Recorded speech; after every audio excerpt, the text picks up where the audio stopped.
Hello, welcome back, friends. I am here to start another reading vlog. I just got a copy of Bandit Queens in from the library on my Kindle, which I am so excited about. And clearly, I have a very fun weekend planned, so I thought I would start another vlog. We are currently off to the Renaissance Fair with the group of friends we all play D&D with. It is D&D weekend, which means we go off to the suburbs and stay with our friends and have like a big giant sleepover. And this week we are also combining that with the Ren Faire. So I'm super excited. I'm going to get some good reading in on the road, and we'll have a little bit of cozy fantasy going on in real life this week. So thanks for being here. We'll go ahead and get started.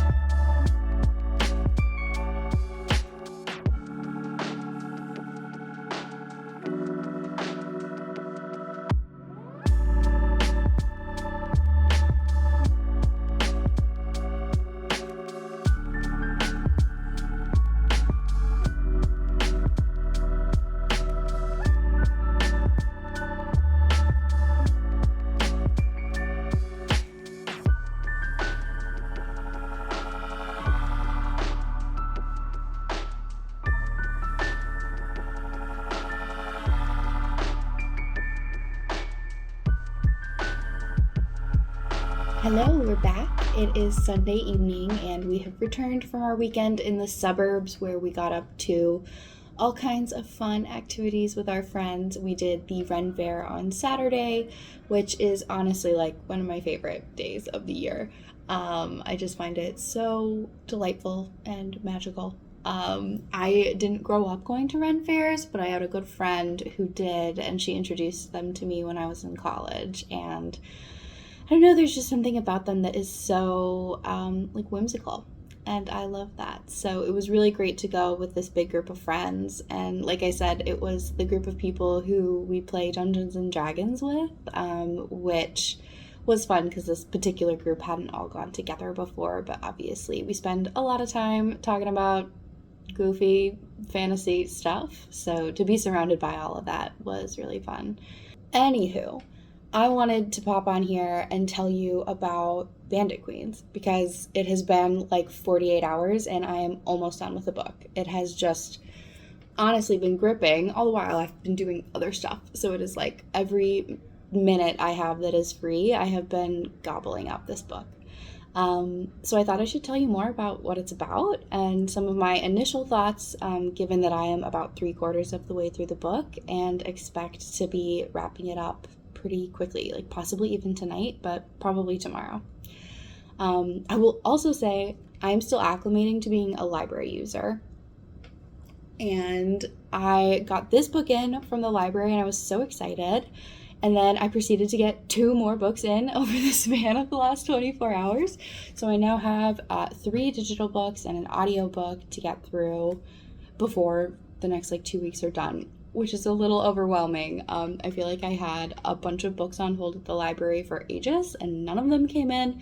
Now they've all come in at once, so we will see what all I end up including in this video. But right now you're definitely going to get Bandit Queens, and you might get Alloy of Law by Brandon Sanderson, which I'm excited about, and I'm considering also checking out Weyward. So we'll talk about those later. For now, let's get into Bandit Queens. Bandit Queens is a book that was, I believe, shortlisted for the Women's Prize in Fiction.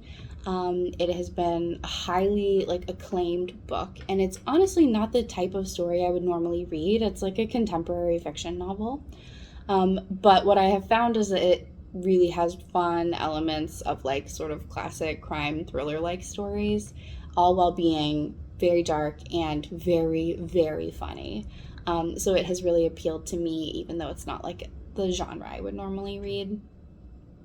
The basic premise of the book is that we follow a woman in a small rural village in India, and her husband disappeared several years ago, and everybody in the village thinks that she killed him. It was pretty well known that he was abusive, and people just kind of figure that she like fed him to the dogs. Because of all that, she's experienced a lot of social isolation and has been really like self-reliant and kind of having to completely rebuild her life on her own, without the support of a husband financially. And anyways, the like hook of the book is that one day, another woman in the village comes to her and says, I know you killed your husband. I need your help killing mine too. And she kind of gets wrapped up into this like big like culture of like women wanting to kill their husbands because they are terrible people to them. So that is like very much where the dark humor comes from. And the book explores really heavy stuff. Like, you should really look up the content warnings. There's a lot of different kinds of gender-based violence that's discussed in this book.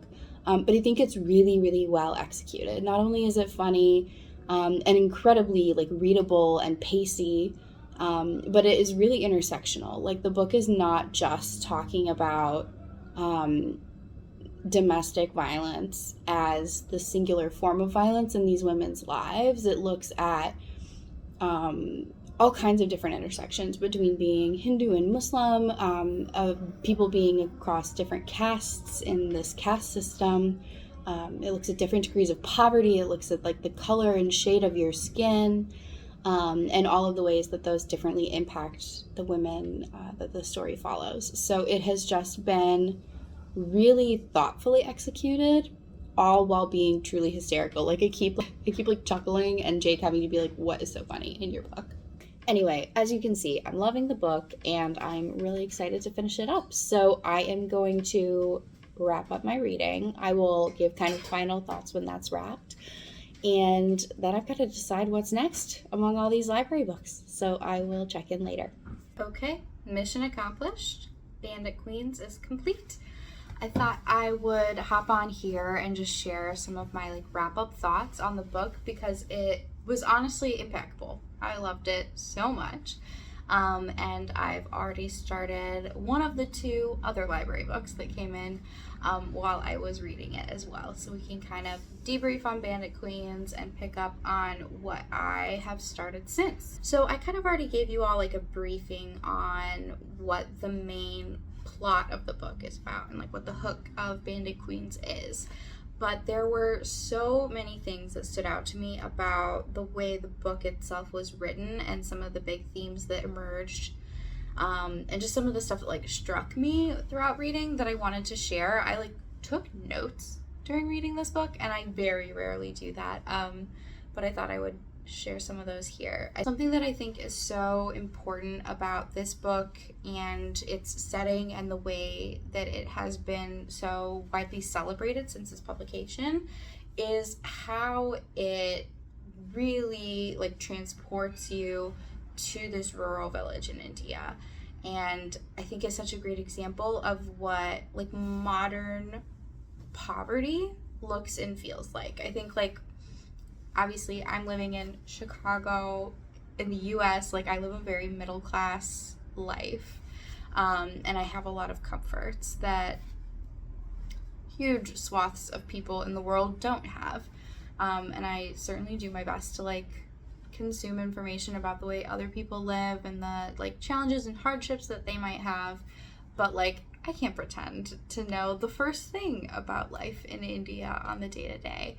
And this story just paints such a like full and vibrant picture of somebody's life and the challenges and like legitimate hardships that come with living in poverty, and also like the joyful, well-rounded, like totally normal life of somebody living in poverty. Like it's a very, I think, robust depiction of somebody living in the circumstances that the characters in this book are living in.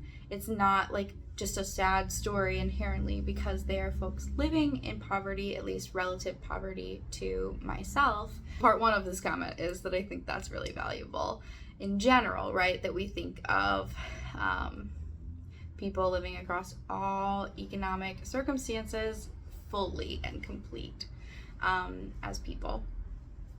But there were so many little things that constantly brought these themes up for me around poverty and around just like imagining how other people live in 2023. There were lots of moments throughout the story that like really brought this up for me. But one thing that kind of comes up again and again throughout the story is that our main character, Geeta, is really excited about buying a refrigerator.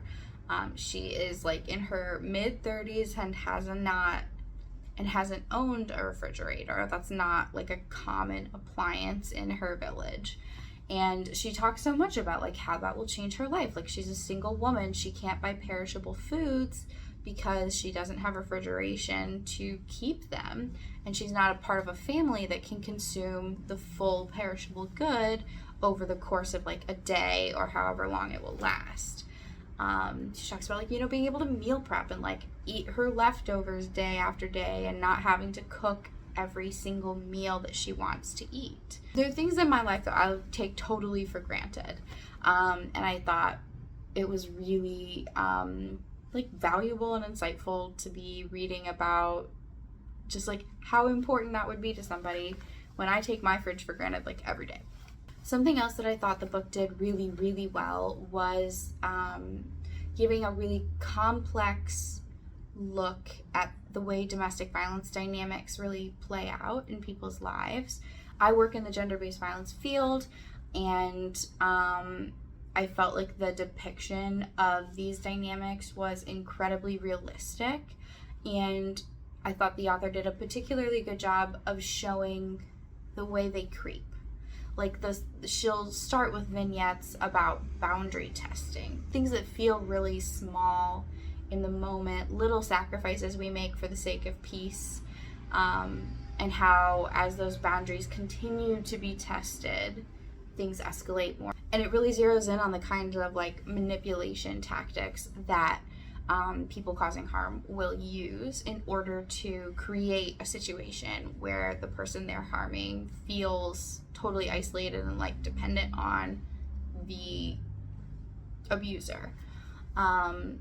There's also so much in here about like the myth that domestic violence is a private issue and the reality that people often see it and know it while it's happening, right? Like, everyone in this village knew what was happening to our main character when she was being abused for like a decade by her husband. And when he goes missing, they then are like, oh yeah, she probably killed him because he was abusive. And she's like, you all knew and no one did anything for me. The response is that like, well, it's a private matter. So I thought that was really well handled and well explored. The book also just did so much with themes around like female friendship. Like, it was really like searing on all of the like really gross, complicated hostility that can come with like frenemy dynamics, but it also shows like the incredible joy and really valuable support system that female friendships can offer.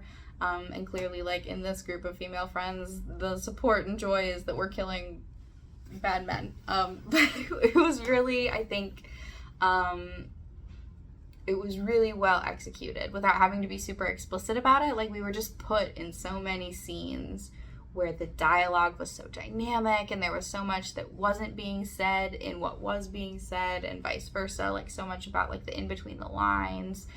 There was so much on like gossip. Like, I come from a small town, and like I grew up on that kind of gossip, and that has like really shaped a lot of like how I think about my adult relationships, and like learning that like not everybody engages with gossip in the same way.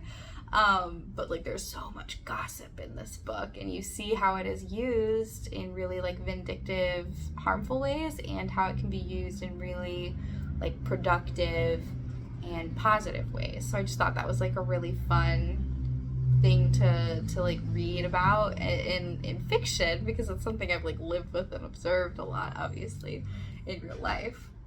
Obviously, this book is like described as a dark comedy, and I think that's a very apt description. Like, we get really heavy themes and like some really intense scenes. We are with our main character during incidences of violence, and so I again really recommend that people check out the content warnings for this book to make sure that like you're in the right headspace to read it.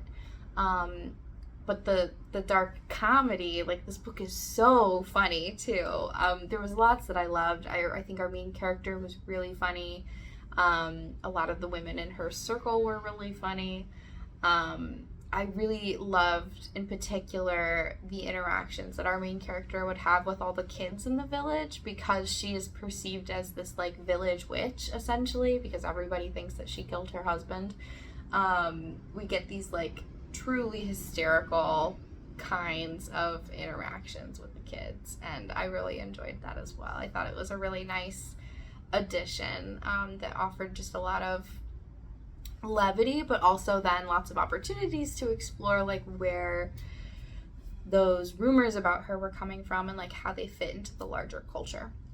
I think I talked about this a little bit already, like I think I already talked a bit about like how intersectional the depictions of violence are in this book, but I do want to just reiterate that I thought it was really well executed, and we see so many different kinds of violence impacting people's lives. We see a character who was a victim of an acid throwing when she was a teenager. We're obviously following a main character who's experiencing domestic violence. And there are reports throughout the course of the book of sexual violence occurring towards low caste or lower caste girls in the village. And so we see so many different dynamics at play and how they can really like stack and layer and interact with each other, which again was just really well done. It was such a good book. I think I gave it 5 stars and just said impeccable. Like that was my whole review. It's so good. So I would highly recommend this really widely, but in particular if you enjoy dark comedies, if you are interested in themes around gender-based violence, and to anyone who loves true crime, murder, mystery content, I think this would really be like spot on for you too. So now that I've finished Bandit Queens, I have 2 more books that have just come in from the library. I have Alloy of Law by Brandon Sanderson, which is book 1 in Mistborn Era 2. So I read the Mistborn books in 2021 and 2022, and I loved them. They are very much like epic high fantasy, like set in a pseudo-medieval like setting. And the Alloy of Law, as well as like all the other books in Mistborn Era 2 are, to my understanding, like a Western kind of story. So we're like far in the future from the first series of books, and there's been a lot of technological development, and we're going to follow people who are now using allomancy and however you say the other kind of magic system in this like gunslinging murder mystery of the week kind of setting. So I don't know really anything more than that. I just know that there's a Wax and a Wayne and that they're cowboys essentially. So who knows what I will make of that, but I loved the first Mistborn series and I'm really excited to be picking this one up. Though I'm like preparing myself for it to be a very different kind of story. I picked that one up last night and I read the like short story prologue that's included in the 10th anniversary edition, which is the version I got from the library. And I enjoyed it. So I'm really hopeful about Alloy of Law. The other book I just got in is something I am so excited about and really hopeful for. It's Weyward by Emilia Hart. I talked earlier on this channel about how disappointed I was with Hex by Jenny Fagan, and that is a novella really about a witch from the 21st century who travels back in time to like the 1500s to be with a young girl accused of witchcraft on the last night of her life before her execution. And it's meant to be an exploration of like all the themes that kind of coincide between like modern violence against women and the witch trials, witch hunt era. I really wanted that book to be a knockout, and I really didn't like it. But I think Weyward is a very similar set of themes and premise that I'm really hopeful will deliver for me. So as I understand it, the like basic premise is that we follow women from like 3 different eras. I think somebody from the 21st century, someone from the 20th century, and then someone from like maybe the 1600s. I believe all of them are witches, and at least the character from the 21st century is escaping a domestic violence situation. And I think we kind of like see all of their timelines interweave. But again, it's a story that I think is going to engage with all these themes around violence against women, and kind of drawing on sort of themes and metaphor around witch trials and witch hunting, and the persecution of women just for being different under the guise that they are like evil and magical. I really like this idea. This is something I'm personally very interested in.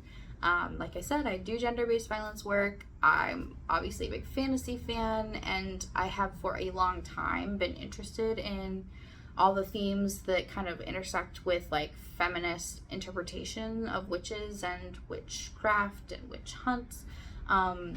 So these are like themes that I'm interested in, and like themes that like I dream about writing about one day. And so I'm really curious and excited to see what comes out of this story. I have really high hopes. I'm very much hoping that like I don't have another disappointing read, but we'll see. This person might have just like completely landed on the idea for a book I had, and then, well, won't I just be back at square one?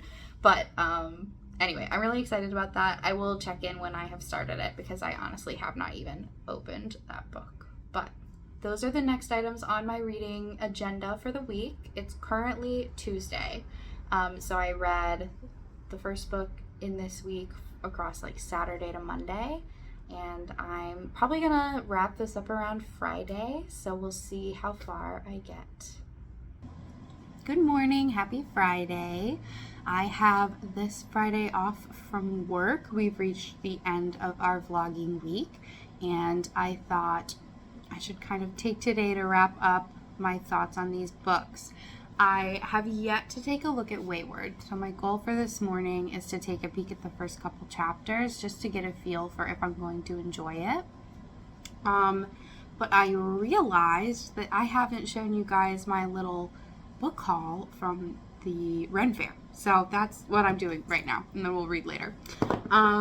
So there's a really cute bookshop at the Bristol Ren Faire.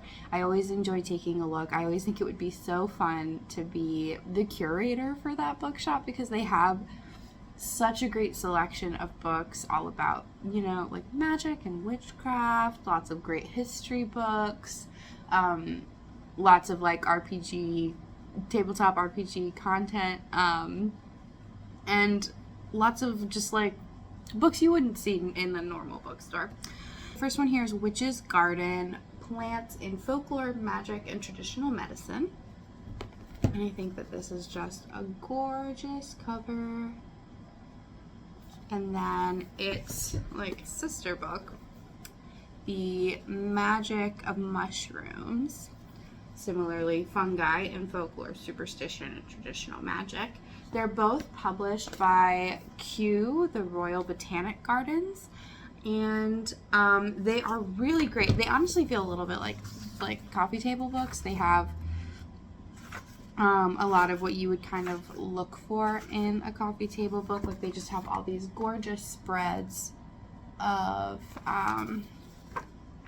pictures and then little briefs on each type of mushroom or type of plant they're featuring. So I'm currently prepping to run my first ever campaign with our Dungeons and Dragons group, and I've decided to do that in a homebrew world. I've spent so much time thinking about and designing this world where I want everyone to play, and that world is very deeply tied to nature and draws a lot of magic from natural sources. I'm introducing Hedgecraft, which comes from a third-party book called Hero of Tomes. And so I really liked the idea of the Witch's Garden book because it is all about plants and mythology and magic. So I thought it might give me some inspiration for that campaign. And I'm letting people play as mushroom folk as a race, which I think also comes from Hero of Tomes, or Tome of Heroes. It's definitely Tome of Heroes. I have 2 players who've decided they want to play as mushroom folk, which is very fun. They're like 8 feet tall mushroom people. And I want to really play into that because both of them are also just like mushroom obsessed in real life. So I think that the magic of mushrooms might also be like a valuable asset there. So like, they aren't books I'm going to sit down and read cover to cover, but I thought that they were beautiful and I thought that they might be really interesting to add to my collection, specifically as like some source books and research books for this D&D campaign. The other thing we picked up at the Ren Faire is some tea. The Ren Faire has like my favorite tea shop, and they sell other stuff, like they sell jams and marmalades and dressings, and they might even sell candles. Everything else in their store is available online, but their tea is not.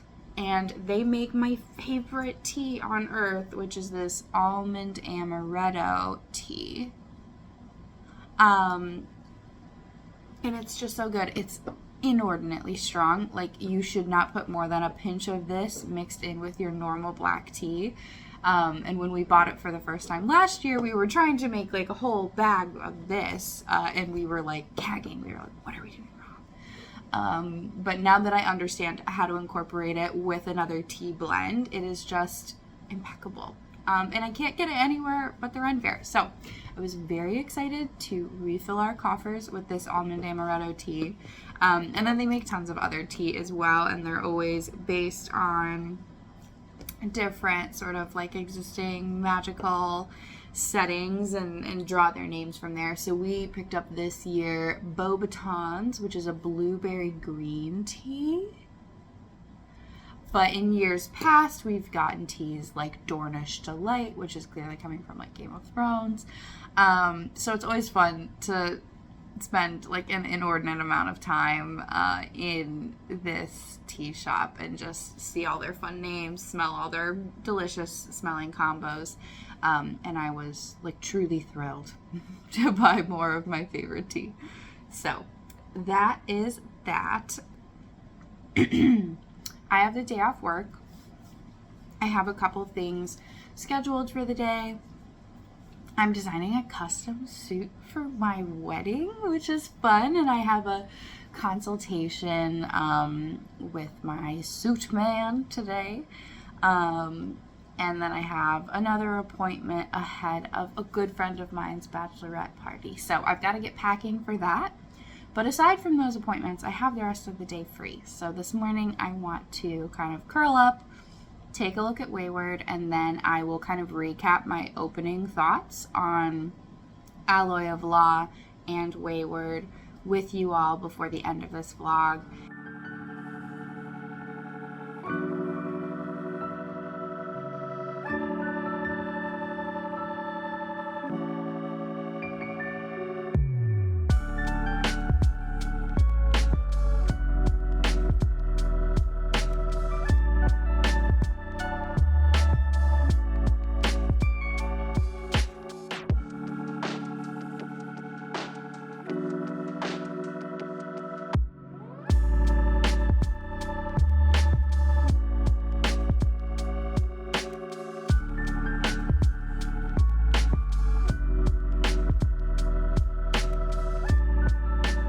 Okay, I have read, I have been measured for a suit, and I am prepared for bacheloretting.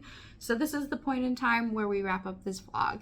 I just wanted to kind of pop in and share my opening thoughts on Alloy of Law and Weyward, and I will have to give you my full opinions later once I've finished both books.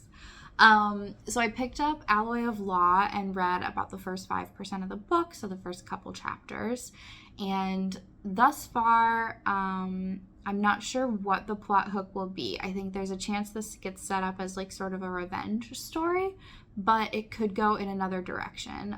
But I do like our character fine enough. I don't have like strong feelings on Wax as a character thus far. I haven't even met Wayne. I just know he exists.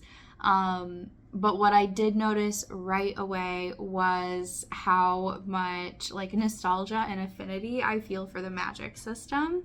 So as soon as we started talking about pushing and pulling, those are like capital P magic words, that was really fun. Like I just have such a clear picture of what the mechanics and of the magic system are and what they look like, and so it was really fun to be back with this magic system and to kind of see little bits and pieces of the original trilogy kind of evolving into this more modern world. So like there's a city and it kind of sounds like it's named after one of the main characters in the original book, or like an iteration on that name. And one of our main characters used to like leave metal in sort of their own little personal railway track to travel, because the magic system is all based in metals.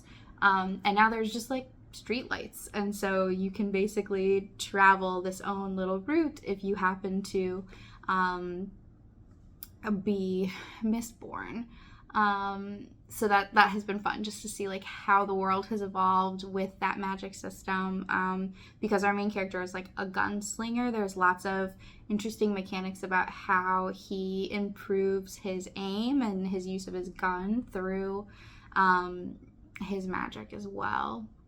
Our main character is also twin-born, which is definitely like a concept that is new to this book, and it kind of combines two of the main magic systems and says that you are born with access to both of those magical mechanics. So I first of all just loved the name Twinborn, but I also really like the idea that these powers are now kind of mixing and matching in the common like population. So lots of promise there. I don't quite know where our plot is going. I haven't met all of our characters, so I'm like pretty neutral on it, but it was really fun to be reminded of how much I love the world, and I'm excited to see what happens next. This morning I picked up Weyward by Emilia Hart, and I'm already hooked. Like, I think that this is definitely the book I'm going to proceed with reading, and if I have time for Alloy of Law, I'll get there when I get there. But with Weyward, the book just opens immediately on a really intense sequence of events that you feel like you have to follow to like know what happens next. So this isn't a spoiler, it's like on the cover of the book, but we follow 3 different women who are, I think, all part of the same family over the course of like 5 centuries. There's somebody from the 1600s, someone from like sort of the World War II era, and then someone from modern day.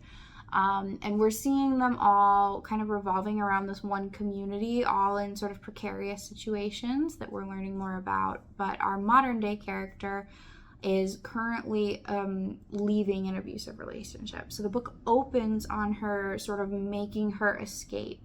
And I felt like the author did a really good job of writing that scene in a way that it felt very realistic. Like even the sentences were shorter and sort of like interrupting themselves almost with their urgency and their nervousness.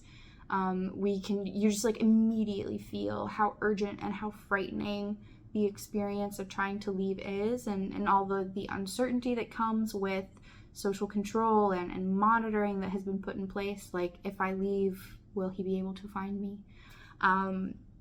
So I'm really curious to see where this goes. It's like a very difficult subject matter, and it's something that I am steeped in with my work. And so I